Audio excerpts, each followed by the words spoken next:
بہرحال حضرات، میں یہ عرض کر رہا تھا، جب کھانے پینے کی چیزوں میں ہمیں معاف نہیں کر رہے ہیں، سور کی چربی ڈال رہے ہیں، کریڈٹ کارڈ لا رہے ہیں، سود لا رہے ہیں تو ہم اپنے بچوں کو ان کے فادر کے پیر پڑھ کر، پوپ کے پیر پڑھ کر، ڈونیشن دے کر، ایڈمیشن دے کر، ایم ایل اے کا سفارشی خط لے کر، کمشنر کا سفارشی خط لے کر ہمارے بچے کو عیسائی بنا دو نا، ہمارے بچے کو اپنے کانوینٹ میں قبول کر لو نا۔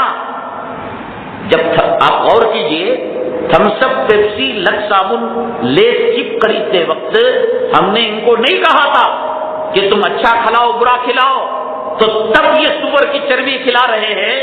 تو جب ہم اپنی مسلم بچوں کو، مسلم ماؤں کی کوکھ سے ہونے والی نسل کو لے جا کر ان کے حوالے کریں گے تو کیا آپ امید کریں گے کہ وہ ہمارے بچوں کو اب کلمہ صحیح کریں گے، نماز پڑھائیں گے؟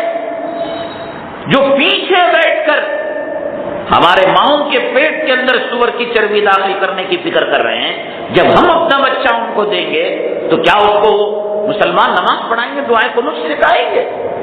1400 سال پہلے نبی کریم جناب محمد الرسول اللہ صلی اللہ علیہ وسلم نے فرمایا،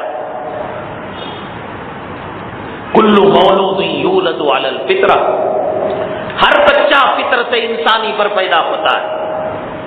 کوئی بچہ ماں کے پیٹ سے ہندو، کرسچن، بدھ مت والا، مشرک، کافر نہیں پیدا ہوتا، نصرانی نہیں پیدا ہوتا۔ اللہ کے کارخانے سے کوئی چیز آتی ہے، پرفیکٹ پیور آتی ہے۔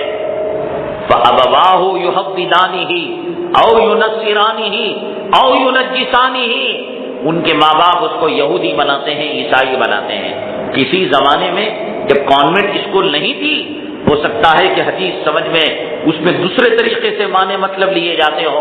آج اس حدیث کا کھلا ترجمہ یہ ہے کہ جو مسلمان عیسائی، یہود اور نصارہ، امریکن اور برطانیہ کے اسکولوں کے اندر اپنے بچوں کو داخل کر رہا ہے، وہ یہ کہہ رہا ہے کہ یہ بھول کر مسلمان کے پیٹ سے پیدا ہو گیا، مسلمان کے گھرانوں سے پیدا ہو گیا۔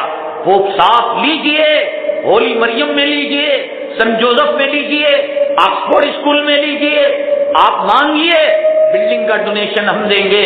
مسجد کا مؤذن 10 روپے چندے کے لیے جاتا ہے تو یجمان کہتا ہے جاؤ جی، یجمان نہیں ہے، سفیر مؤذن صاحب کو، اور صبح میں جاتا ہے، آگے صبح ہوگی، جاؤ جی اب بھی بھونی نہیں ہوئی، اب بھی پہلا گراک نہیں آیا۔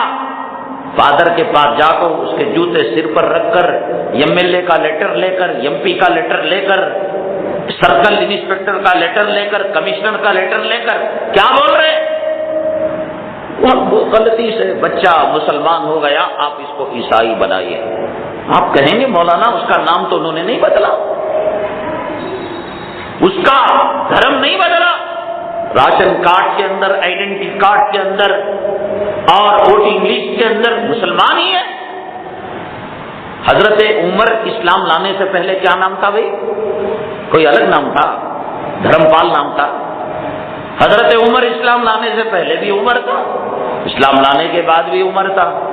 حضرت عثمان اسلام لانے سے پہلے نام میں کیا رکھا ہے؟ ان کو تو جڑیں کھوکھلی کرنا ہے اور اندرونی طور پر ان کو مرتد بنانا ہے۔